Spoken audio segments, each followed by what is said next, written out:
Chicken को भलसे धोईकी नहीं आसी।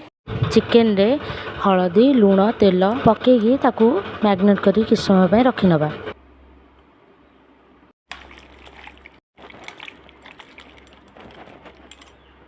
गैस उपर पैन बसैकी ता देहरे किछि देदबा तेल।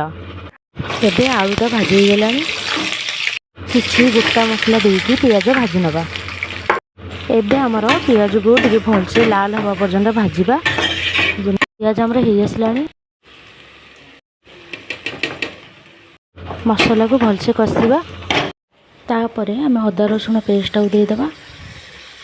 एबे चिकेन टा पकईदबा।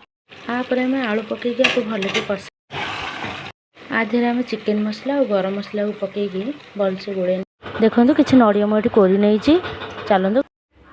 एबे आम ताको ग्राइंडर करनबा। एबे हमर ग्राइंडर हो जाइए। चलतु आर रस बाहर करनबा।